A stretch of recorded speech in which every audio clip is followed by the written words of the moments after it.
నమస్కారం D news కి స్వాగతం నేను మీ మహంతి ముందుగా నాటి ముఖ్యాంశాలు విశాఖ డ్రగ్స్ విషయంలో వైఎస్ఆర్సీపీ ప్రభుత్వంపై తప్పుడు ఆరోపణలు సోషల్ మీడియాలో తప్పుడు ప్రచారం చేస్తున్నారని మండిపడ్డ రాష్ట్ర కార్యదర్శి ప్రభుత్వ సలహాదారు సజ్జల రామకృష్ణారెడ్డి గతంలో మోడీని తిట్టిన చంద్రబాబు పవన్ కళ్యాణ్ మళ్లీ ఎందుకు కలిశారో ప్రజలకు సమాధానం చెప్పాలన్న వైసీపీ సెంట్రల్ నియోజకవర్గ అభ్యర్థి బెల్లంపల్లి శ్రీనివాస్ డ్రగ్స్ విషయంలో లోతైన విచారణ జరపాలని డిమాండ్ చేసిన మాజీ మంత్రి పేర్ని నాని నిందితులెవరో తేల్చాలని అధికారులకు వినతి విశాఖ డ్రగ్స్ విషయంలో వైఎస్ఆర్సీపీ ప్రభుత్వంపై తప్పుడు ఆరోపణలు సోషల్ మీడియాలో తప్పుడు ప్రచారం చేస్తున్నారని ఆ పార్టీ రాష్ట్ర కార్యదర్శి ప్రభుత్వ సలహాదారు సజ్జల రామకృష్ణారెడ్డి మండిపడ్డారు. డ్రగ్స్ విషయంలో బీజేపీ, టీడీపీ నేతల పాత్ర ఉందని అనుమానం వ్యక్తం చేసిన సజ్జల తప్పించుకోవడానికే ప్రభుత్వంపై నిందలు వేస్తున్నారని అన్నారు. శుక్రవారం తాడేపల్లిలో ఆయన మీడియాతో మాట్లాడుతూ విశాఖ పోర్టులో సిబిఐ డ్రగ్స్ ను సీజ్ చేసింది. పురంధేశ్వరి బంధువులకు ఆ కంపెనీతో సంబంధాలు ఉన్నాయని చెప్పారు. టీడీపీ నేతలు కావాలనే మాపై ఆరోపణలు చేస్తున్నారని, చంద్రబాబు ఇంగితం లేకుండా మాట్లాడుతున్నారని ఆయన మండిపడ్డారు. వ్యవస్థల మీద గౌరవం లేని వ్యక్తి చంద్రబాబు. వీధి స్థాయి మనస్తత్వం చంద్రబాబుదని చెప్పారు. తప్పులు చేయటం టీడీపీకి అలవాటుగా మారిందని అన్నారు. గత ప్రభుత్వ హయాంలో గంజాయి, డ్రగ్స్ పై తూతు మంత్రంగా దాడులు చేశారు. డ్రగ్స్ నిందితులకు టీడీపీ నేతలతో సంబంధాలున్నాయని చెప్పారు. తప్పు చేసి రివర్స్ లో మాపైనే ఆరోపణలు చేస్తున్నారు. తప్పించుకోవడానికే మాపై నిందలు వేస్తున్నారని ఆయన ఆగ్రహం వ్యక్తం చేశారు. మళ్లీ ముఖ్యమంత్రి అవుతానని చంద్రబాబు కలలు కంటున్నారని అన్నారు. వైఎస్ఆర్సీపీకి జనాల్లో విపరీతమైన ఆదరణ ఉంది. అది తట్టుకోలేకపోతున్నారని చెప్పారు. వాళ్లకు చెప్పుకోవడానికి ఏమీ లేక ఇలాంటి ప్రచారం చేస్తున్నారని చెప్పారు. డ్రగ్స్ విషయంలో నిజాలు నిగ్గు తేల్చాలని సిబిఐకి లేఖ రాస్తాం. ఎన్నికల కమిషన్ కూడా డ్రగ్స్ పై దృష్టి పెట్టాలని కోరుతాం. ప్రజలను కన్ఫ్యూజ్ చేసి పబ్బం గడుపుకోవాలని టీడీపీ ప్రయత్నిస్తుందని సజ్జల మండిపడ్డారు. ఇప్పుడు చెప్తుంటాం, వీళ్ళ అరుపులే నిజాలైతే, వీళ్ళు గొంతు తెరవడమే నిజమైపోతే ఇప్పుడు టీడీపీ చేసే అబద్దాలన్నీ కూడా, గాల్లోంచి కల్పితాలు కూడా తీసి చేసేవన్నీ కూడా నిజాలే అనుకోవాల్సి వస్తుంది. నిన్న అసలు జరిగినప్పటి నుంచే వాళ్ళు సర్దుకొని గుమ్మడికాయ దొంగ ముందు ఇంకా అప్పుడే భుజాలు తడుక్కోవడం, దొంగని అరుచుకుంటా పరిగెత్తుకుంటా పోయి తప్పించుకోవాలని చూడడం, క్లాసిక్ కేసులు ఏమైనా ఉండేవి వీళ్ళే చేసేది. ఇప్పుడు ఈ డ్రగ్స్ కు సంబంధించినంత వరకు వచ్చి పడింది అక్కడికి వైజాగ్లో ఒక భారీ సినిమా తరహాలో, సినిమా ఫక్కీలో అది బయటకు వచ్చింది, పట్టుబడింది. సిబిఐ సెంట్రల్ గవర్నమెంట్ చెందిన సిబిఐ దాన్ని పట్టుకుంది. ఓ పక్క అది జరుగుతుంటే అసలు వీళ్ళు పెట్టి వాళ్ళు చేస్తున్న ఆరోపణలు పైత్యం ఎక్కడికి పోతుందంటే, సరే సోషల్ మీడియాలో ఎవడో కింద లేయర్లలో ఉండేవాళ్ళు ఏదో చేస్తే ఉంటే పార్టీ అధ్యక్షుడు, ఆ పార్టీ వాళ్ళు పెట్టిన జాతీయ ప్రధాన కార్యదర్శి అతని కొడుకు లోకేష్, వాళ్ళు కూడా ట్వీట్లు పెట్టడం. అసలు చంద్రబాబు నాయుడు ఆయన ముఖ్యమంత్రిగా పనిచేశాడు రాష్ట్రానికి, ఇంతకుముందు చేశాడు. ఈ రాష్ట్రానికి మళ్లీ కావాలని పగటికెళ్ళాలి అంటున్నాడు. అతని కొడుకు ఫ్యూచర్లో ఎప్పుడన్నా అయిపోతానేమని అతను పగటికెళ్ళాలి అంటున్నాడు. ఆ బుద్ధి ఉండాలి, కొంత ఇంగితం ఉండాలి కదా. ఏం మాట్లాడుతున్నాము, ఏ స్థాయి వ్యక్తులము, మాట్లాడే ముందు మా స్థాయి కన్నా ఇది సరిపోతుందా, ఫ్యాక్ట్స్ ఏంటి, ఫ్యాక్ట్స్ లేదు మాట్లాడకూడదు అనే కనీస జ్ఞానం, కనీసం ఇంగితం అన్నా ఉండాలిగా. ఇప్పుడు దానికి రిప్లై మేము ఎక్స్ప్లెనేషన్ లాగా ఇచ్చుకోవాలి. ఇప్పుడు అలా జరిగిండేది ఒక, అసలు నిజంగా అది దేశంలోకి వచ్చింటే భయంకరంగా ఉండేది. లక్కీగా ఇంటి రావడము, పట్టుకోవడం అనేది ఒక పెద్ద రిలీఫ్. స్టేట్కే కాదు, దేశానికి కూడా. అంత భారీ ఎత్తున వచ్చిందంటే అది ఎక్కడికి టార్గెట్ పెట్టుకున్నారో, ఎవరు పెట్టుకున్నారో అని అనుకుంటే, ఇప్పుడు వీళ్ళే అరిచే అరుపులు చూస్తుంటే వీళ్ళే ఉన్నారేమో అనిపిస్తుంది. అట్లాగే ఆ కంపెనీల్లో ఎవరున్నారని తెలిస్తే అంతా ఈ కుటుంబాల దగ్గరగా ఉండేవాళ్ళు, బంధువులు. సాక్షాత్తు ఈమె చంద్రబాబు నాయుడు వదిన, ఇప్పుడు BJP state president Purandeswari, NT Rama Rao గారి కుమార్తె, ఆమె కొడుకు ఒక కంపెనీ, దాంట్లో కంపెనీలో ఉన్నాడు. ఆమె వియ్యంకుడు ఆ కంపెనీలోనే పార్ట్నర్ అనుకున్నారు. వాళ్ళు ప్రమోట్ చేసిన కంపెనీనే తర్వాత డివైడ్ అయ్యింది, ఒక్కొక్కరు ఒక యాక్టివిటీ చూసుకుంటున్నారు. బయటకు వచ్చి మేము అటాక్ చేసి వీడు సంజయ్ శివాల వాళ్ళు, టీడీపీ వాళ్ళు, అట్లాంటి వాళ్ళు ఉల్టా ముందే అందుకొని హడావుడిగా రాత్రి నుంచి పొద్దున్న నుంచి ఉదరగొడుతున్నారు. ఇప్పుడు ఇది కాదు, ప్రతి దాంట్లోనూ వాళ్ళు అలాగే చేస్తున్నారు, ఫస్ట్ నుంచి ఇప్పటి వరకు. ఇది మళ్ళీ ఎన్నికలకు పోతున్న సమయంలో దీన్ని తీసుకొచ్చేసి మా మీద బండ వేస్తే మేము ఇది చేయాలి.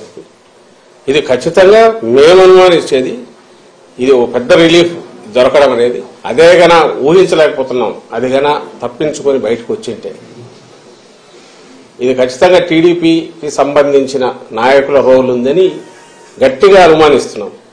మామూలుగా అయితే రిలీఫ్ ఫీల్ అయ్యేవాళ్ళం. అయితే వాళ్ళ ఉలికిపాటు చూస్తుంటే, వాళ్ళు దాన్ని తెచ్చి మా మీద వేయాలని చూస్తుంటే, ప్రభుత్వం మీద వేయాలని చూస్తుంటే, వైఎస్ఆర్ కాంగ్రెస్ పార్టీ మీద నింద వేయాలని చూస్తుంటే ఇప్పుడు అనిపిస్తుంది వీళ్ళు తప్పించుకోవడానికే మా మీద నింద వేస్తున్నారని. దీని మీద ఖచ్చితంగా చంద్రబాబు నాయుడు, ఆయన కుటుంబం, ఆయన వదిన పురంధేశ్వరి వాళ్ళకు సంబంధించిన వాళ్ళు ఆ గ్యాంగ్ ఎవరో ఉన్నారనేది గట్టిగా అనుమానిస్తున్నాం. ఆ మేరకు కన్సర్న్డ్ ఏజెన్సీస్ కూడా మేము పిటిషన్లు పెడుతున్నాం. ఐ థింక్ సిబిఐ యాంగిల్లో కూడా చూడాలని మేము భావిస్తున్నాం.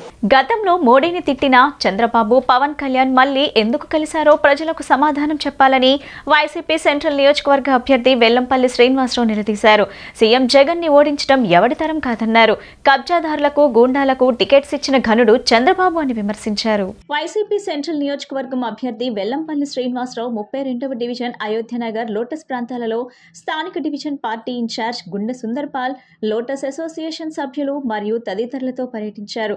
ప్రతి ఇంటికి వెళ్లి కరపత్రం ఇస్తూ ప్రజలతో మాట్లాడుతూ ఓట్లను అభ్యర్థించారు. ఈ సందర్భంగా వెల్లంపల్లి మాట్లాడుతూ లోటస్ సెక్టార్ 3, 4లో పర్యటించడం జరిగిందన్నారు. జగనన్న హయాంలో లోటస్ లో అన్ని సిమెంట్ రోడ్లు వేయటం జరిగిందన్నారు. ప్రతి ఇంటికి వెళ్తుంటే ప్రతి ఒక్కరూ వైఎస్ఆర్సీపీకి ఓటు వేస్తామని తెలుపుతున్నారన్నారు. గతంలో విజయవాడ అభివృద్ధి చంద్రబాబు విస్మరించారన్నారు. అన్ని రకాలుగా రాష్ట్రాన్ని అభివృద్ధి పరిచింది జగనన్న అని గుర్తు చేశారు. కూటమిని ప్రజలు నమ్మరని విజ్ఞప్తి చేశారు. మోడీని తిట్టిన చంద్రబాబు, పవన్ కళ్యాణ్ మళ్లీ ఎందుకు కలిశారని ప్రశ్నించారు. ఎందుకు కలిశారో ప్రజలకు సమాధానం చెప్పాలన్నారు. జగన్మోహన్ రెడ్డిని ఓడించడం ఎవడి తరం కాదన్నారు. 175 నియోజకవర్గాల్లో గెలిచే పార్టీ వైసీపీ అని ధీమా వ్యక్తం చేశారు.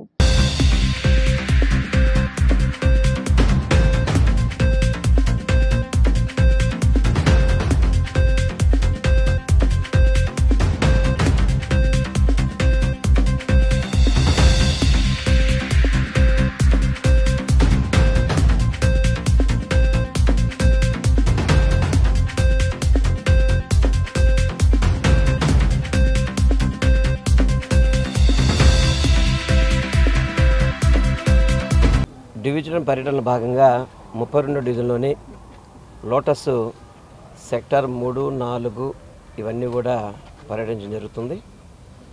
ఇక్కడికి ఈ కార్యక్రమానికి మా ఇన్ఛార్జ్ సుందరపాల్ గారు, పార్టీ నాయకులు, అదేవిధంగా ముఖ్యంగా చెప్పాలి స్థానిక పెద్దలు చాలామంది నాతో పాటు రావడం సంతోషంగా ఉంది. ఈ యొక్క లోటస్ అంతా కూడా జగన్మోహన్ రెడ్డి గారు ప్రమాణ స్వీకారం చేశాక అన్ని రోడ్లు కూడా సిమెంట్ రోడ్లు కావచ్చు, అదేవిధంగా గ్రైండరీస్ కావచ్చు, గ్రౌండ్ డెవలప్మెంట్స్ కావచ్చు, వీళ్ళకి కావాల్సిన ఫెసిలిటీస్ అన్నీ కూడా మా ప్రభుత్వంలో, మా నాయకత్వంలో, మా ముఖ్యమంత్రి గారి నాయకత్వంలో ఇవన్నీ కూడా జరగడం జరిగింది. అదేవిధంగా ప్రతి ఇంట్లో కూడా తప్పకుండా మీకే ఓటేస్తామని చెప్పని ప్రతి ఒక్కళ్ళు మమ్మల్ని ఆశీర్వదిస్తున్నారు. చాలా సంతోషంగా ఉంది. ఏ ఒక్కరు కూడా చిన్న ఇష్యూ అని చెప్పలేదు. అన్నీ కూడా ఇదివరకు గతంలో రోడ్డు చాలా ఇబ్బంది ఉండేది.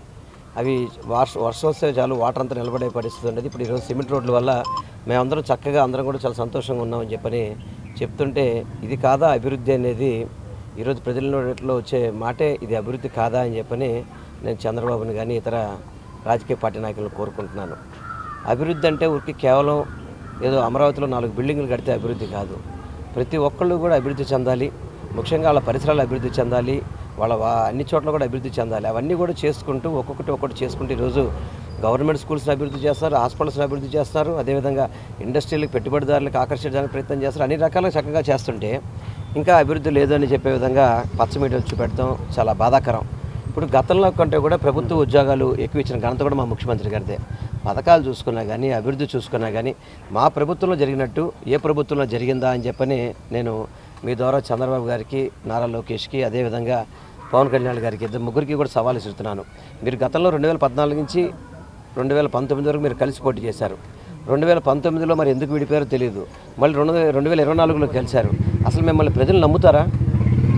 పవన్ కళ్యాణ్ ఒకరోజు చంద్రబాబు నాయుడు దొంగోడు అంటాడు, చంద్రబాబు మంచోడు కాదంటాడు, మళ్ళీ ఇప్పుడు మంచోడు అంటాడు. అంటే అసలు ఏ మాటను తీసుకోవాలి మన అసలు ఇంతకీ?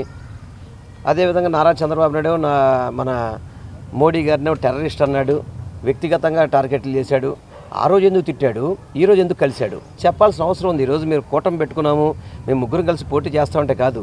అంటే మీ ఇష్టం వచ్చినట్టు తిట్టుకోవడం, మీ ఇష్టం వచ్చినట్టు కలవడమా? అంటే ప్రజలేమన్నా మీకు ఎలా కనబడుతున్నారు? ప్రజలేమన్నా మీకేమన్నా ప్రజలేమన్నా పిచ్చోళ్ళు అనుకుంటున్నారా? ప్రజలు కూడా విజ్ఞులు, అన్నీ తెలుసు. నేను ఒకటే అడుగుతాను చంద్రబాబు నాయుడిని, మీరు ఆ రోజు నరేంద్ర మోడీ గారిని ఎందుకు తిట్టారు? ఇప్పుడు ఈరోజు నరేంద్ర మోడీ గారు కాళ్ళు ఎందుకు పట్టుకుంటున్నారు? దీనికి సమాధానం చెప్పండి. అంతే తప్ప మేము ముగ్గురం కలిసాం కదా, మేము జగన్మోహన్ రెడ్డి గారు ఓడిస్తామంటే నీ వల్ల కాదు. మీ ముగ్గురు వల్ల కాదు జగన్మోహన్ రెడ్డి గారు ఓడించడం.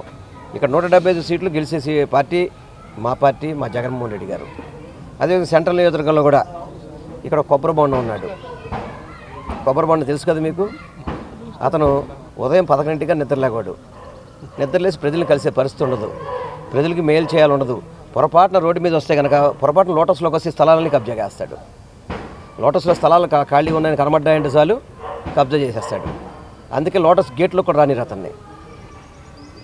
ఎందుకంటే ఖాళీ స్థలాలు కనబడితే కబ్జాలు చేయడం, రౌడీజం చేయడం, గూండాగిరి చేయడం ఇది వాళ్ళకి అలవాటు. ఎందుకంటే వాళ్ళ మీద ఆరోపణలు ఉన్నాయి, వాళ్ళ మీద కేసులు ఉన్నాయి. వాళ్ళ మీద వాళ్ళు వచ్చి ఈరోజు ఇక్కడ పోటీ చేస్తారంట. అసలు చంద్రబాబు సిగ్గుండాలి, ఇటువంటి టికెట్ ఎందుకు ఇచ్చాడండి అసలు నాకు అర్థం కావట్లేదు.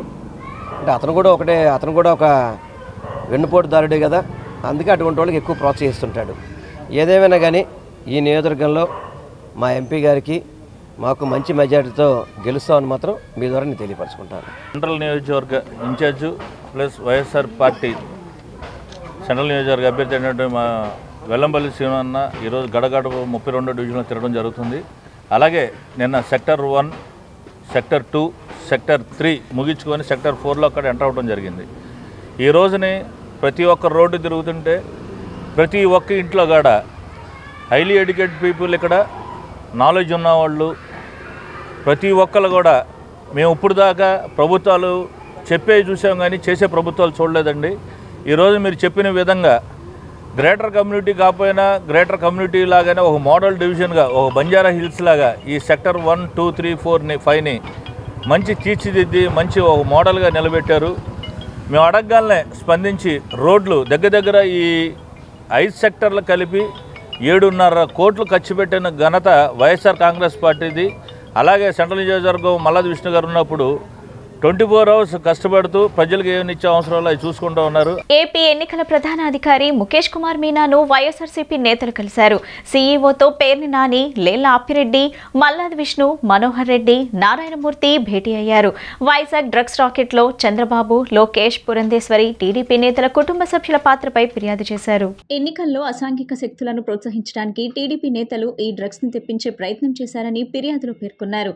చంద్రబాబు అవాస్తవాలతో వైఎస్ఆర్ కాంగ్రెస్ పార్టీపై చేసిన ట్వీట్ పై చర్యలు తీసుకోవాలని సీఈఓకి ఆ పార్టీ నేతలు ఫిర్యాదు చేశారు. లోతుగా విచారణ జరపాలని సీఈఓకు ఫిర్యాదు చేశామని, విచారణ జరిపిన వీటిని అరికట్టాలని కోరామని మాజీ మంత్రి పేర్ని నాని తెలిపారు. విశాఖ సంఘటనతో భారతదేశం ఉలిక్కిపడింది. 25,000 కిలోల మత్తు పదార్థాలను సీబీఐ పట్టుకుంది. ఆ డ్రగ్స్ లావాదేవీలు జరిపిన సంస్థలు ఎవరో తెలియకుండానే చంద్రబాబు మా పార్టీపై విషం చిమ్మాడని వైసీపీ నేతలు తెలిపారు. సీబీఐ నోరు విప్పకుండానే చంద్రబాబు బయటకొచ్చాడు. చంద్రబాబు మరిది, వదినకి చుట్టాలే డ్రగ్స్ వ్యవహారంలో ఉన్నారు. చంద్రబాబు వదిన చుట్టాలు, పిల్లలే ఈ కంపెనీతో సంబంధాలు ఉన్నవాళ్లే అని చెప్పారు. చంద్రబాబు ఓటు కోసం డ్రగ్స్ పంచేందుకు తెచ్చారేమో అన్న అనుమానం ఉంది. దీనిలో చంద్రబాబు, లోకేష్లపై విచారణ జరపాలని కోరామని పేర్ని నాని పేర్కొన్నారు. ఇవాళ నిన్న విశాఖపట్నంలో కేవలం ఆంధ్రప్రదేశ్ రాష్ట్రమే కాదు భారతదేశం కూడా ఒక్కసారి తుళ్లిపడేటువంటి సంఘటన జరిగింది. ఊహకందని విధంగా 25,000 కిలోల మత్తు పదార్థాలు ఒక కంటైనర్లో విశాఖపట్నం చేరుకున్నటువంటి డ్రగ్స్ని సిబిఐ ఆ డ్రగ్స్ అన్నీ కూడా పోర్టు దాటి ప్రపంచం మీద పడకుండా పట్టుకోవటం అనేది ఈరోజు ఒక ఆంధ్రప్రదేశ్ రాష్ట్ర యువతే కాదు భారతదేశ యువత మొత్తం కూడా అదృష్టవంతులని మనం చెప్పుకోవాల్సిన పరిస్థితి. ఇవాళ అంత పెద్ద ఎత్తున మనందరి అదృష్టవశాత్తు బయటికి రాకుండా పట్టుబట్టడం అనేది అదృష్టం అయితే ఇవాళ దాంట్లో ఉన్నటువంటి లావాదేవీలు జరిపినటువంటి సంస్థలు, వ్యక్తులు ఎవరు అనేది సిబిఐ కానీ, ప్రపంచం కానీ, ఆంధ్ర రాష్ట్ర ప్రజలు కానీ అజగట్టుకోక మునిపే ఒక్కసారిగా చంద్రబాబు నాయుడు గారు వైఎస్ఆర్ కాంగ్రెస్ పార్టీ మీద, జగన్మోహన్ రెడ్డి గారి మీద, ఆంధ్రప్రదేశ్ రాష్ట్ర ప్రభుత్వం మీద విషం చిమ్మేటువంటి కార్యక్రమం మొదలుపెట్టేశారు. ఎంత కిరాతకంగా, దుర్మార్గంగా ఎవరయ్యా ఈ వ్యక్తులు అని మాట్లాడుతుంటే చూస్తుంటే ఇవాళ ఏంటి చంద్రబాబు ఎందుకు వచ్చాడు, అసలు ఇంకా సిబిఐ నోరిప్పలేదు, ఎవరి వ్యక్తులు ఏంటి, కంటైనర్ ఏంటి అని మీడియా కానీ, ప్రపంచం కానీ అజగనుకోక ముందే ఆయన బయటకు వచ్చి మాట్లాడేస్తాడు, విషం చిమ్ముతాడు. ఎవరయ్యా ఈ వ్యక్తులు అంటే విదేశాల నుంచి డ్రగ్స్ అందుకున్న వాళ్ళు ఎవరయ్యా అంటే అడ్రస్లని చూస్తే అంతా మనోళ్లే, అంతా బీరకాయ పీసే, అంతా సుట్టరకాలే. మరిదికి చుట్టం, వదినికి చుట్టం, వ్యాపారాలు, భాగస్వామ్యం, వాటాలు అంతా వీళ్ళే. విషం మాత్రం జగన్మోహన్ రెడ్డి గారి మీద.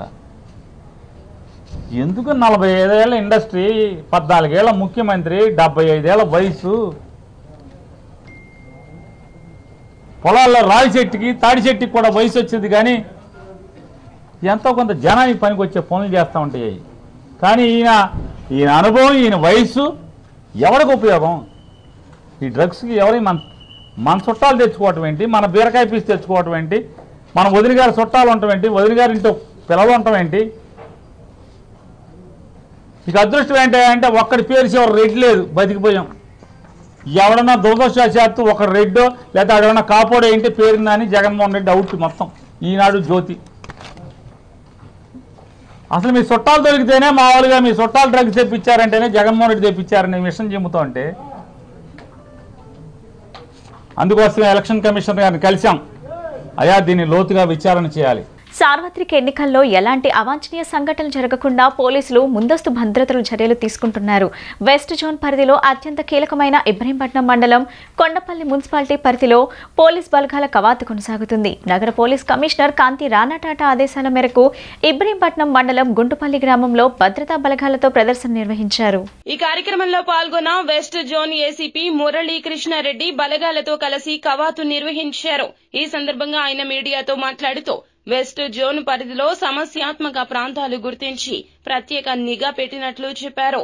సున్నితమైన ప్రాంతాల్లో ప్రజలకు ఎలాంటి అభద్రతా భావం లేకుండా జాగ్రత్త చర్యలు తీసుకుంటున్నట్లు తెలిపారు. గ్రామ ప్రజలు ఎలాంటి భయాందోళనకు గురికాకుండా ధైర్యంగా ఓటు వేసే విధంగా కట్టుదిట్టమైన భద్రతా చర్యలు తీసుకుంటామని భరోసా కల్పించడం జరిగింది. రాబోయే ఎన్నికల సందర్భంగా మా సిపి గారి ఆదేశాల మేరకు వెస్ట్ డివిజన్ పరిధిలో ఇక్కడ ప్రజెంట్ గుంటుపల్లి సిఏ కన్వెన్షన్ సెంటర్లోను, అదే రకంగా ప్రకాశం బ్యారేజ్ దగ్గర చెక్ పోస్ట్ అరేంజ్ చేయడం జరిగింది. చెక్ పోస్టులో 1 SI 10 మంది స్టాఫ్ కంటిన్యూస్గా రౌండ్ ది క్లాక్ చెక్ చేస్తున్నాం. మెయిన్ పర్పస్ ఏంటంటే దీంట్లో క్యాష్ కానీ, లేకపోతే ఏదైనా గిఫ్ట్స్ అవి తీసుకెళ్ళటం కానీ, లేకపోతే ఏమన్నా ఇల్లీగల్గా ఏమన్నా తీసుకెళ్ళటం కానీ చేస్తుంటే వాటిని పట్టి వాటి మీద చట్ట ప్రకారం కేసులు నమోదు చేస్తాం.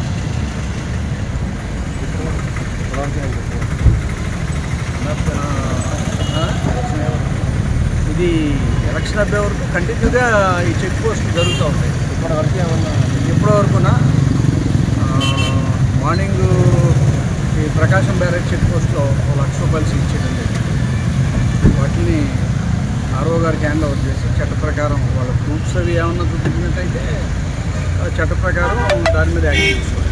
వచ్చే నెల 3వ తేదీన సీజర్స్ అంశంపై సీఎస్ డీసీపీలతో భారత ఎన్నికల సంఘం అధికారులు సమీక్ష నిర్వహించనున్న నేపథ్యంలో ఎలక్ట్రానిక్ సీజర్స్ మేనేజ్మెంట్ సిస్టమ్ వినియోగాన్ని విస్తృత స్థాయిలో మెరుగుపరచాలని రాష్ట్ర ప్రధాన ఎన్నికల అధికారి ముఖేష్ కుమార్ మీనా జిల్లా ఎన్నికల అధికారులకు ఆదేశించారు. శుక్రవారం రాష్ట్ర సచివాలయం నుండి అన్ని జిల్లాల ఎన్నికల అధికారులతో ఆయన వీడియో కాన్ఫరెన్స్ నిర్వహించి రాష్ట్ర వ్యాప్తంగా ఎన్నికల ప్రవర్తన నియమావళి అమలు తీరును సమీక్షించారు. ఈ సందర్భంగా ఆయన మాట్లాడుతూ సీజర్స్ అంశంపై ఎన్ఫోర్స్మెంట్ ఏజెన్సీలను అప్రమత్తం చేయాలని, జిల్లా పరిధిలోనే కాకుండా సరిహద్దు ప్రాంతాల్లో కూడా నిఘాను పటిష్టపరచాలన్నారు. ప్రతి సరిహద్దు చెక్ పోస్ట్ వద్ద కనీసం ఒక కెమెరాతో స్టాటిక్ సర్వేలెన్స్ టీంను ఉంచాలన్నారు. భారత ఎన్నికల సంఘం జారీ చేసిన తాజా మార్గదర్శకాల ప్రకారం దాదాపు 33 నిత్యావసర సేవల శాఖలో ఉద్యోగులకు పోస్టల్ బ్యాలెట్ సౌకర్యాన్ని కల్పించడం జరిగిందన్నారు. వీటిలో ముఖ్యంగా పోలీస్, విద్యుత్, రవాణా, పోస్టల్ తదితర శాఖలు ఉన్నట్లు ఆయన తెలిపారు. ఎన్నికల విధుల్లో పాల్గొనే మీడియా ప్రతినిధులతో పాటు ఆయా శాఖల ఉద్యోగులకు వారి విజ్ఞప్తి మేరకు పోస్టల్ బ్యాలెట్ సౌకర్యాన్ని కల్పించాలని ఆదేశించారు. ఎన్నికల ప్రవర్తన నియమావళి అమల్లోనున్న నేపథ్యంలో రాజకీయ పార్టీలు నిర్వహించే ఎటువంటి కార్యక్రమాలకైనా ముందుగా అనుమతి తప్పనిసరిగా పొందాల్సి ఉందన్నారు.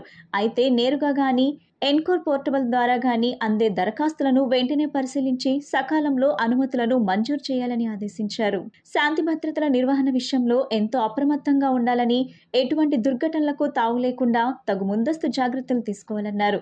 దురదృష్టవశాత్తు ఎటువంటి దుర్ఘటన జరిగినా తక్షణమే తగు చర్య తీసుకోవడంతో పాటు ఆ సంఘటనకు సంబంధించిన వాస్తవ నివేదికను వెంటనే పంపాలని ఆదేశించారు. ఓటర్ల జాబితా నుండి పేర్లను తొలగింపుకు సంబంధించి పెండింగ్లో ఉన్న ఫార్మా 7లను మరియు వివరాలను సరిదిద్దేందుకు సంబంధించి పెండింగ్లోనున్న ఫార్మా 8లను చట్టబద్ధమైన విధానంలో ఈ నెల 26 లోపుగా పరిష్కరించాలని ఆదేశించారు. నూతన ఓటర్ల నమోదు విషయంలో ఎంతో అప్రమత్తంగా ఉండాలని, చివరి నిమిషంలో హడావిడిగా ఓటర్ల నమోదు కార్యక్రమాన్ని చేపట్టవద్దని, క్రమ పద్ధతిలో వ్యక్తిగతంగా దాఖలు చేసిన ఫార్ములా 6లను క్షుణ్ణంగా పరిశీలించిన తదుపరి మాత్రమే నూతన ఓటర్లుగా నమోదు చేయాలని సూచించారు. ఎన్నికల ప్రవర్తన నియమావళి అమల్లోకి వచ్చినప్పటి నుండి ప్రతిరోజు 9 నివేదికలను భారత ఎన్నికల సంఘానికి పంపాల్సి ఉందని, ఈ నివేదికలు పంపే విషయంలో ఏమాత్రం ఆలస్యం వహించకుండా సకాలంలో నివేదికలను అందజేయాలని ఆదేశించారు.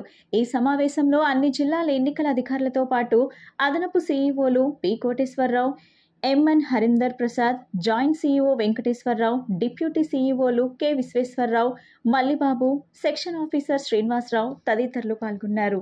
విజయవాడ సెంట్రల్ నియోజకవర్గంలో గెలిచేది తానేనని మాజీ ఎమ్మెల్యే బోండా ఉమా అన్నారు. మాచవరం ఆంజనేయస్వామి టెంపుల్ వద్ద ప్రత్యేక పూజల అనంతరం బోండా ఉమా తెలుగుదేశం, జనసేన శ్రేణులతో కలిసి భారీ ఎత్తున పాదయాత్ర నిర్వహించారు. అనంతరం ఆయన మాట్లాడుతూ 4.5 సంవత్సరాలలో సీఎం జగన్ పరిపాలనపై ప్రజలు విసుగు చెందారని విమర్శించారు.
జనసేన, తెలుగుదేశం పార్టీ, బీజేపీ అభ్యర్థిగా ఇక్కడ సెంట్రల్ నియోజకవర్గంలో ఎమ్మెల్యే అభ్యర్థిగా నేను, ఎంపీ అభ్యర్థిగా కేశినేని చిన్ని విస్తృతంగా పర్యటిస్తూ ఉన్నాం.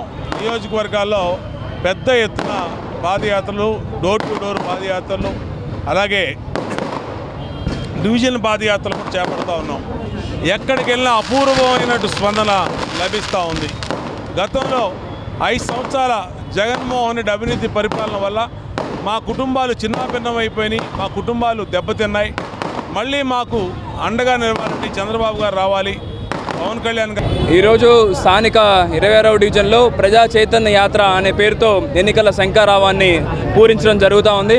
స్థానిక కార్పొరేటర్ మా వల్లభనేని రాజశ్రీ గారు, అదేవిధంగా డివిజన్ ఇన్ఛార్జ్ వల్లభనేని సతీష్ గారు, ప్రెసిడెంట్ తోట పాండు, వీళ్ళందరి ఆధ్వర్యంలో, అంతేకాకుండా జనసేన పార్టీ అధ్యక్షుడు బాడి శంకర్, వాళ్ళ కార్యకర్త అందరి నడుమ ఈరోజు చాలా ఘనంగా కూడా మీరు చూస్తూ ఉన్నారు. ప్రజల నుంచి కానీ కార్యకర్తల నుంచి కానీ మంచి జోష్ వస్తూ ఉంది.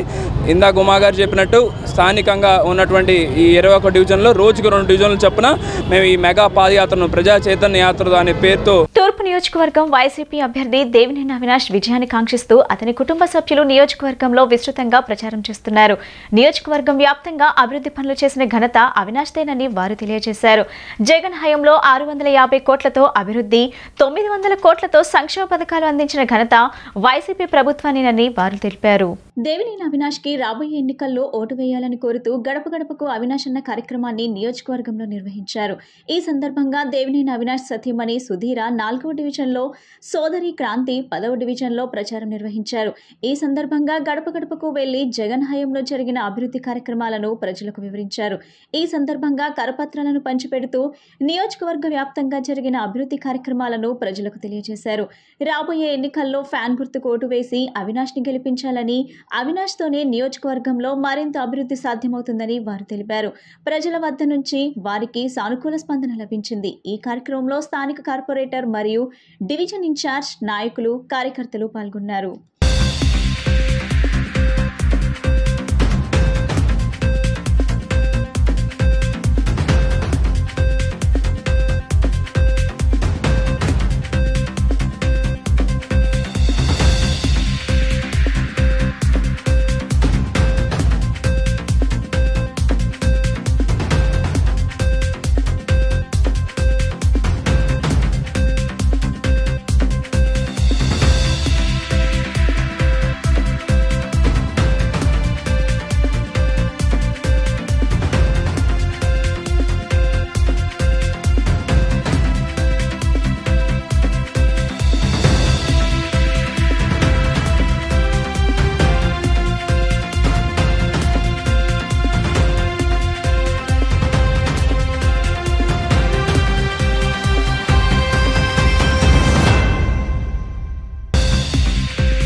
జీఏ ప్రొడక్ట్స్ ద్వారా ప్రజలలో అవగాహన కల్పించి మన సంస్కృతి సాంప్రదాయాల గురించి వివరించే కార్యక్రమమే భారత్ జీఏ 2024 అని కేఎల్ యూనివర్సిటీ కార్యదర్శి కాంచనలత చెప్పారు. ఆర్గానిక్ నేచురల్ ప్రొడక్ట్స్ వైపు ప్రజలను మళ్లిస్తూ కమ్యూనిటీలలో ఆర్థిక పురోగతి తీసుకురావాలనే ముఖ్య ఉద్దేశంతో భారత ప్రభుత్వ ఎంఎస్ఎంఈ సూక్ష్మ మధ్య తరహా మధ్యంతర శాఖ ఇటువంటి కార్యక్రమాలు నిర్వహిస్తున్నట్లు పేర్కొన్నారు. నగరంలోని ఓ ప్రముఖ కళాశాల నందు భారత ప్రభుత్వం ఎంఎస్ఎంఈ సూక్ష్మ మధ్య తరహా మంత్రిత్వ శాఖ ఆధ్వర్యంలో జీ ప్రొడక్ట్స్ ఎగ్జిబిషన్ను ఏర్పాటు చేశారు. ఈ నేపథ్యంలో కేఎల్ యూనివర్సిటీ కార్యదర్శి కాంచనలత ప్రారంభించారు. ఈ సందర్భంగా ఆమె మాట్లాడుతూ భారత్ ఐజీ 2024లో భాగంగా ఆంధ్రప్రదేశ్ రాష్ట్రంలోని తమ ద్వారా భారత్ ఐజీ కార్యక్రమాన్ని నిర్వహించడానికి చక్కని అవకాశం దక్కిందని అన్నారు. భారత ప్రభుత్వ ఎంఎస్ఎంఈ సూక్ష్మ మధ్య తరహా మంత్రిత్వ శాఖ ఆధ్వర్యంలో భారత్ జీఏ 2024 అనే కార్యక్రమాన్ని దేశంలోని 10 ప్రాంతాలలో నిర్వహిస్తుందని, ఈ సందర్భంగా 100 రకాల జీఏ ప్రొడక్ట్స్ ను ఆహ్వానించడం జరిగిందని చెప్పారు. ఇప్పటికే 67 ప్రొడక్ట్స్ కు రిజిస్ట్రేషన్ జరిగిందని, 3 రోజుల పాటు జీఏ ప్రొడక్ట్స్ ఫెస్టివల్ ను నిర్వహిస్తున్నామని చెప్పారు. జీఏ ప్రొడక్ట్స్ ను ఎలా అభివృద్ధి చెందించారో ప్రజలకు తెలియజేసే ముఖ్య ఉద్దేశంతో ఈ కార్యక్రమాన్ని ఏర్పాటు చేయడం జరిగిందన్నారు. జీఏ ప్రొడక్ట్స్ ద్వారా ప్రజల్లో అవగాహన కల్పించి జీఏ ప్రొడక్ట్స్ ద్వారా మన సంస్కృతి సాంప్రదాయాల గురించి వివరిస్తూ ఆర్గానిక్ నేచురల్ ప్రొడక్ట్స్ వైపు ప్రజలను మళ్లిస్తూ కమ్యూనిటీలలో ఆర్థిక పురోగతి తీసుకురావాలనే ముఖ్య ఉద్దేశంతో ఇటువంటి కార్యక్రమాలను నిర్వహించడం జరుగుతుందని చెప్పారు. భారత్ జీఐ మహోత్సవానికి విచ్చేసిన అందరికీ, ఇవాళ పార్టిసిపేట్ చేస్తున్న కంటెస్ట్ చేస్తున్న పార్టిసిపెంట్స్ అందరికీ, ప్రెస్ అందరికీ వెరీ గుడ్ మార్నింగ్. మేము ఈ భారత్ జీఐ మహోత్సవం అనేది గవర్నమెంట్ కొలాబరేషన్తో కేఎల్ యూనివర్సిటీ తరఫున ఇక్కడ ఈరోజు 60 మంది జీఐ హోల్డర్స్ని ఇన్వైట్ చేశాము త్రూ అవుట్ ఇండియా నుంచి. అందరూ చాలా ఉత్సాహంగా వచ్చి పార్టిసిపేట్ చేస్తున్నారు. జీఏ అనేది government quality certificate for the products అన్నమాట. దీని మూలంగా అందరికీ ఒక అవేర్నెస్, ఒక ప్లాట్ఫామ్ కల్పించడానికి ఇది కండక్ట్ చేశాము. దీని మూలంగా మేము అనుకునేది ఏంటంటే, ఎంతో కొంత బయట ఈ జీఐ ప్రోడక్ట్స్ని ప్రోత్సహించడానికి మా వంతుగా కృషి చేస్తున్నామని మేము ఆశిస్తున్నాము. ఇలాంటి అవేర్నెస్ అందరికీ కల్పించడం మూలంగా ఎంతోమంది ఈ ఓల్డ్ కల్చరల్ ప్రోడక్ట్స్కి, అంటే మన హెరిటేజ్ని ప్రిజర్వ్ చేసిన వాళ్ళం అవుతాము. అది ఫ్యూచర్ అందరికీ ఇప్పుడు అందరు సింథటిక్ ప్రోడక్ట్స్ మీద చూపిస్తున్న ఉత్సాహము తగ్గి ఈ న్యాచురల్ ప్రోడక్ట్స్ మీద వాళ్ళకి ఒక అవగాహన ఏర్పడుతుంది. దాని మూలంగా కొంచెం పర్యావరణ పరిరక్షణ కూడా ఇండైరెక్ట్గా జరుగుతుంది. ఎందుకంటే సింథటిక్ ప్రోడక్ట్స్ మూలంగా ఈరోజు గ్లోబల్ వార్మింగ్ అనేది జరుగుతుందని అందరికీ తెలుసు. చాలా కంట్రీస్లో, చాలా సిటీస్లో వాటర్ ప్రాబ్లం ఫేస్ చేస్తున్నాము. చాలా డిసీజెస్ వస్తున్నాయి. వాటన్నింటినీ కొంచెం ఓవర్కమ్ చేయడానికి అందరూ న్యాచురల్ ప్రోడక్ట్స్ వాడాలి, క్వాలిటీ ప్రోడక్ట్స్ వాడాలి అనే అవేర్నెస్ పబ్లిక్ కూడా వస్తుంది దీని మూలంగా. అట్ ద సేమ్ టైం ఈ హ్యాండ్లూమ్స్, హ్యాండ్ క్రాఫ్ట్స్ అండ్ ఫార్మర్స్ని మనము ఎంకరేజ్ చేసిన వాళ్ళము అవుతాము. దీన్ని అందరూ ఉత్సాహంగా విజయవంతం చేయాలని కోరుకుంటున్నాము. సో భారత ప్రభుత్వం మినిస్ట్రీ ఆఫ్ ఎంఎస్ఎంఈ సూక్ష్మ మధ్యతరహా మంత్రిత్వ శాఖ ఈరోజు జీఏ మహోత్సవం అనే కార్యక్రమాన్ని దేశం అంతా కూడా 10 చోట్ల జరుపుతుంది. ఇందులో ఆంధ్రప్రదేశ్లో Konelakshmi education foundation deemed to be యూనివర్సిటీకి ఈ కార్యక్రమం చేయడానికి మనకి ఇవ్వడం జరిగింది. సో మనం కేఎల్ యూనివర్సిటీ తరఫున ఈ కార్యక్రమాన్ని ఎంటైర్ డిస్టిక్లో విజయవాడలో నిర్వహించడానికి మనకి అవకాశం దక్కింది. ఈ జీఏ ప్రొడక్ట్స్ 100 జీఏ ప్రొడక్ట్స్ని మనం ఇన్వైట్ చేయడం జరిగింది. దీంట్లో 67 ప్రొడక్ట్స్ రిజిస్టర్ చేసుకున్నారు. ఇంకా ఈ ప్రొడక్ట్స్ 3 రోజులు ఈ యొక్క జీఏ ప్రొడక్ట్స్ని ఒక జీఏ ఫెస్టివల్ లాగా మనం కార్యక్రమాన్ని నిర్వహిస్తున్నాం. దీని ద్వారా జీఏ ప్రొడక్ట్స్లో ఒక జనాల్లో ఒక అవగాహన కల్పించి జీఏ ప్రొడక్ట్స్ని ట్రెడిషనల్ కల్చరల్తో కూడా ఇంటిగ్రేషన్ చేస్తూ వీటికి సంబంధించిన కల్చరల్ ప్రోగ్రామ్స్ కూడా దీంతో పాటు కలిసికట్టుగా మనం ఈ కార్యక్రమాన్ని జీఏ ప్రొడక్ట్స్ మన యొక్క సంస్కృతి సంప్రదాయాలు పురాతన రోజుల నుంచి మనకు జీఏ ప్రొడక్ట్స్ వాటిని ఎలా అభివృద్ధి చెందించారు, మన ఆర్గానిక్ వైపు న్యాచురల్ ప్రొడక్ట్స్ వైపు మనం ఉపయోగించాలని జియో ప్రొడక్ట్స్ని మనం భారత ప్రభుత్వం కూడా ప్రతి కమ్యూనిటీ డెవలప్మెంట్ ఒక జియో ప్రొడక్ట్ని ఒక ప్రదేశంలో ఒక 100 మంది ఫ్యామిలీస్ దాన్ని డెవలప్ చేసి వాళ్ళని లిఫ్ట్ చేయడం కోసం వాళ్ళ జీవన విధానం డెవలప్ చేయడం కోసం భారత ప్రభుత్వం ఒక జిఏ సర్టిఫికేట్ అని వాళ్ళకి ఇస్తుంది. ప్రపంచవ్యాప్తంగా ఆ యొక్క ఉత్పత్తిని వాళ్ళు ప్రపంచవ్యాప్తంగా వాళ్ళే దాన్ని సప్లై చేసి దాని ద్వారా వాళ్ళు ఎకనామికల్గా డెవలప్ అవ్వాలని భారత ప్రభుత్వం చేపడుతున్న కార్యక్రమంలో భాగంగా ఇక్కడ జిఏ మహోత్సవాన్ని మనం ఎన్టీఆర్ డిస్ట్రిక్ట్లో విజయవాడ నగరంలో మనం కేఎల్ యూనివర్సిటీ తరఫున మనం ఆర్గనైజ్ చేయడం జరుగుతుంది. My name is professor Hingamire, Ganesh Hingamire. Thanks for university, thanks ma'am, and thanks everybody for arranging this Bharat GI Mahotsav. I must tell you, in China, they have registered 11,000 GI, but we have hardly 575. So, and from particularly Andhra, there are very few, but we wanted to have minimum 100 GI in one state.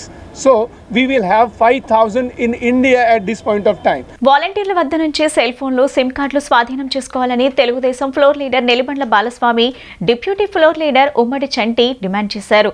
నగరపాలక సంస్థ commissioner corporation కార్యాలయంలో అందుబాటులో లేకపోవడంతో ఫెషీ అధికారులకు వినతి పత్రం అందించారు. అనంతరం వారు విలేకరులతో మాట్లాడుతూ ప్రతి వార్డులో వాలంటీర్లు తమ క్లస్టర్లకు అనుబంధంగా ఉన్న కుటుంబాలతో గ్రూపులను తయారు చేసి తమ వద్ద ఉన్న డేటాతో అక్రమాలకు పాల్పడుతూ వైకాపాకు అనుకూలంగా ప్రచారం చేస్తున్నారని చెప్పారు. ప్రజలను తమ వైపు తిప్పుకునేందుకు తాయిలాలు ఎరచూపి ప్రలోభాలకు గురి చేస్తున్నారని మండిపడ్డారు. తక్షణమే వారిపై చర్యలు తీసుకోవాలని, లేని పక్షంలో సిమ్ములను తక్షణమే బ్లాక్ చేయాలని డిమాండ్ చేశారు. ఈరోజు మున్సిపల్ కమిషనర్ గారికి మరి ఆర్ఓ గారికి కంప్లైంట్ ఇవ్వడానికి వచ్చాం. ఏంటంటే విజయవాడ నగరంలో ఎలక్షన్లు సజావుగా జరగాలి అంటే, ఎలక్షన్లో న్యాయంగా జరగాలి, న్యాయబద్ధంగా అంటే కనుక వాలంటీర్స్ యొక్క సెల్ ఫోన్లు బ్లాక్ చేయాలి, వాళ్ళ సెల్ ఫోన్లు హ్యాండ్ ఓవర్ చేసుకోవాలి.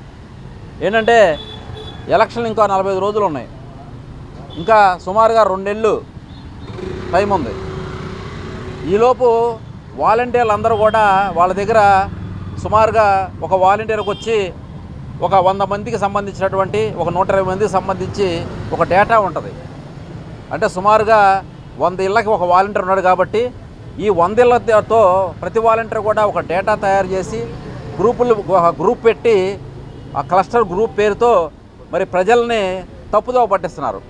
అంటే ప్రజల్ని గ్రూపుల్లో వైసీపీకి ఓటేయమని ఆకర్షితులను చేసే విధంగా మరి ప్రజలకి ఆ గ్రూపుల్లో లేనిపోయని మెసేజ్లన్నీ పెట్టి ప్రజల్ని ఆకర్షించి వైసీపీ వైపు తిప్పే విధంగా కొంతమంది వాలంటీర్స్ ఈరోజు పనిచేస్తున్నారు. కాబట్టి వాలంటీర్ల యొక్క సెల్ ఫోన్లు తక్షణమే హ్యాండ్ ఓవర్ చేసుకోవాలి.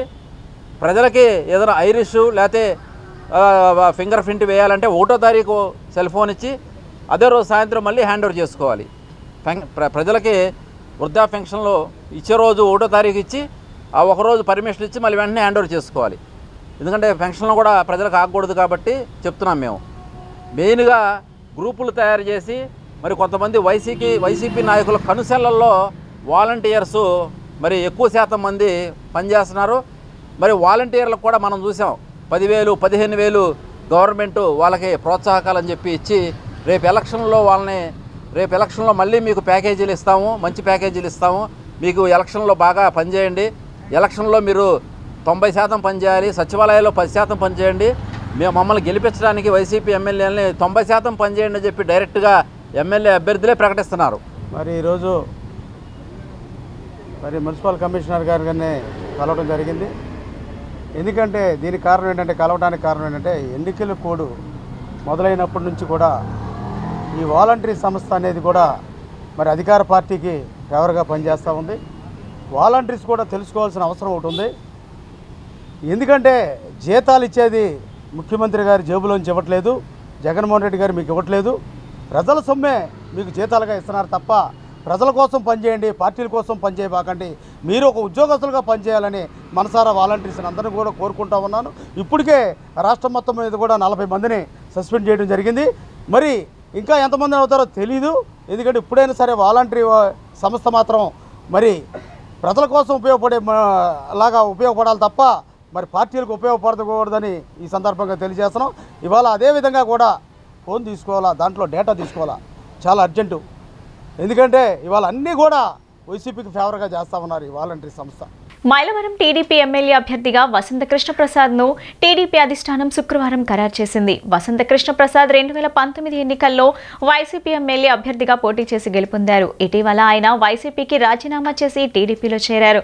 మైలవరం టీడీపీ సీట్ కోసం అనేక మంది పోటీ పడగా చివరకు అది వసంతకు దక్కింది. వసంత కృష్ణప్రసాద్ తండ్రి వసంత నాగేశ్వరరావు ఉమ్మడి రాష్ట్రం హోంమంత్రిగా పనిచేశారు.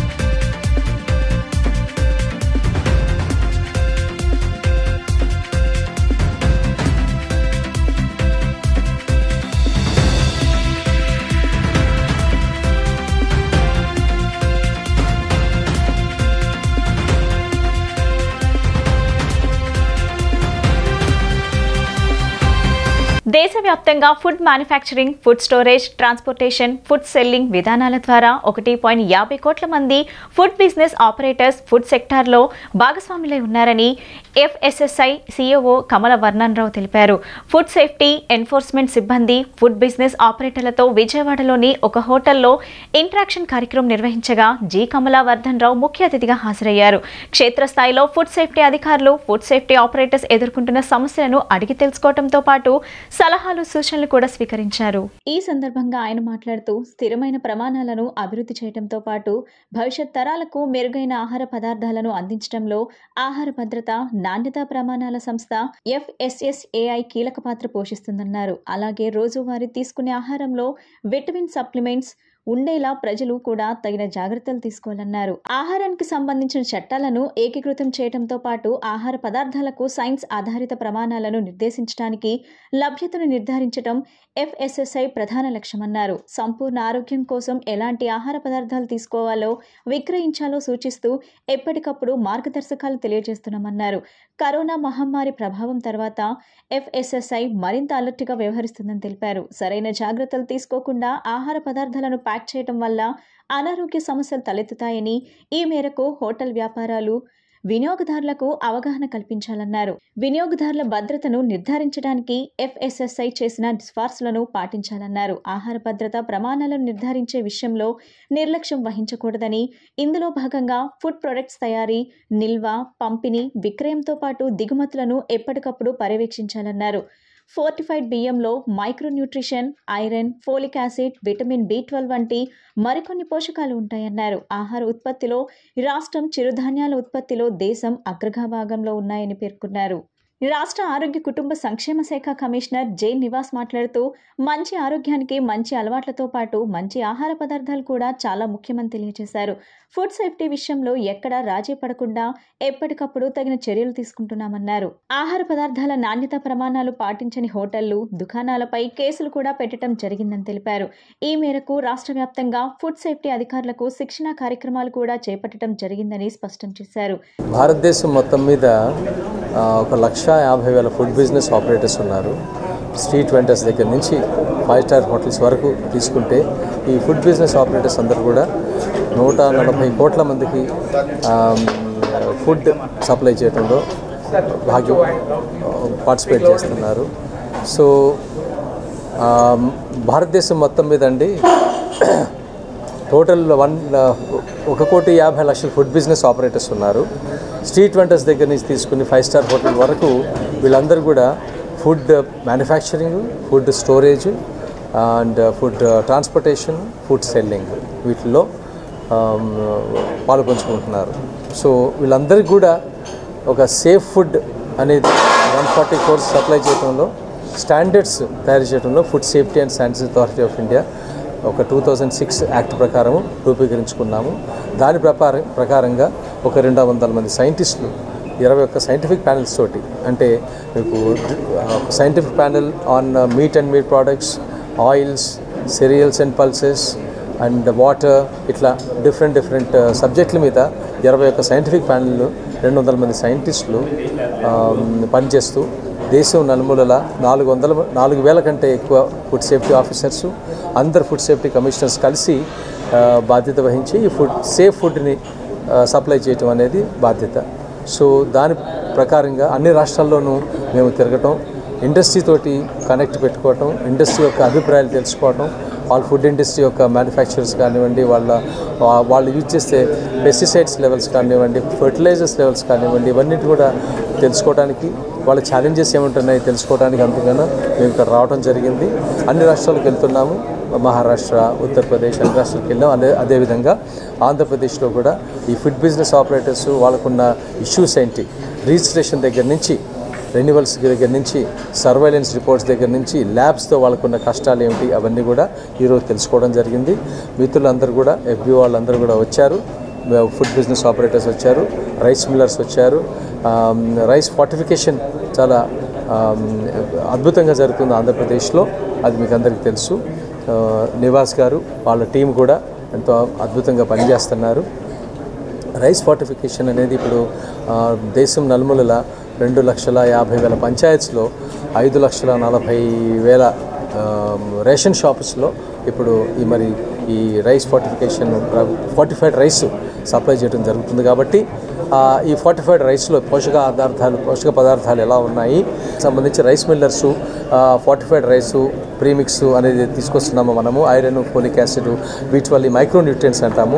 ఈ మైక్రోన్యూట్రియంట్స్ తీసుకొచ్చినప్పుడు దాని యొక్క క్వాలిటీ స్టాండర్డ్స్ని టెస్ట్ చేయడానికి క్వాలిటీ ల్యాబ్స్ ఎక్కువగా లేవని చెప్పేసి, క్వాలిటీ ల్యాబ్స్ని ఎక్కువగా పెట్టాలని చెప్పేసి ఈ మధ్యనే ప్రధానమంత్రి గారు కూడా ఇనాగ్రేట్ చేయడం జరిగింది. వైజాగ్ ల్యాబ్ ఒకటి ఇనాగ్రేషన్ చేశారు. మొత్తం 53 ల్యాబ్స్, మైక్రో ల్యాబ్స్ ఇనాగ్రేషన్ చేయడం జరిగింది. అందులో వైజాగ్ ల్యాబ్ కూడా ఒకటి. సో అదే తిరుపతిలోను తిరుమలలో కూడా పెట్టడానికి ఆల్రెడీ డెసిషన్ తీసుకున్నారు కాబట్టి అది కూడా వస్తుంది. అది ప్రధానంగా చెప్పారు. ఇంకోటి ఏమిటంటే ఈ అవగాహన రాహిత్యం వల్ల కూడా చాలామంది ఫార్టిఫైడ్ రైస్ తినడానికి ఇష్టపడట్లేదని చెప్పారు. అంచేత దాన్ని మేము ప్రధాన దృష్టి సారిస్తున్నాం. ఆయిల్స్ కూడానండి, ఆయిల్స్ ఫార్టిఫికేషను, ఆయిల్ ప్యాకేజెస్లో కూడా వాళ్ళు కొన్ని సూచనలు ఇచ్చారు. ఏ అయితే సూచనలు ఇచ్చారో అవన్నీ కూడా మేము మా సైంటిఫిక్ ప్యానెల్ ముందు, ఎందుకంటే FSSAI అనేది ఒక సైంటిఫిక్ బాడీ, సో ఏదైనా సరే స్టాండర్డ్స్ని బట్టి, సైన్స్ బేస్డ్ ఎవిడెన్స్ని బట్టి మేము తీర్మానాలు తీసుకోవడం జరుగుతుంది. కాబట్టి అది మేము సైంటిఫిక్ ప్యానెల్లో నిర్ణయించి వీళ్ళ యొక్క అభిప్రాయాలు సేకరించిన తర్వాత వాటిని అథారిటీలో పెట్టి మేము నిర్ణయాలు తీసుకోవడం జరుగుతుంది. వార్తలు ముగించే ముందు ముఖ్యాంశాలు మరోసారి. విశాఖ డ్రగ్స్ విషయంలో వైఎస్ఆర్సీపీ ప్రభుత్వంపై తప్పుడు ఆరోపణలు, సోషల్ మీడియాలో తప్పుడు ప్రచారం చేస్తున్నారని మండిపడ్డ రాష్ట్ర కార్యదర్శి, ప్రభుత్వ సలహాదారు సజ్జల రామకృష్ణారెడ్డి. గతంలో మోడీని తిట్టిన చంద్రబాబు, పవన్ కళ్యాణ్ మళ్లీ ఎందుకు కలిశారో ప్రజలకు సమాధానం చెప్పాలన్న వైసీపీ సెంట్రల్ నియోజకవర్గ అభ్యర్థి వెల్లంపల్లి శ్రీనివాస్. డ్రగ్స్ విషయంలో లోతైన విచారణ జరపాలని డిమాండ్ చేసిన మాజీ మంత్రి పేర్ని నాని. నిందితులెవరో తేల్చాలని అధికారులకు వినతి. ఈ బులెటిన్ ఇంతటితో సమాప్తం. తిరిగి మరో బులెటిన్ కలుద్దాం. నమస్కారం.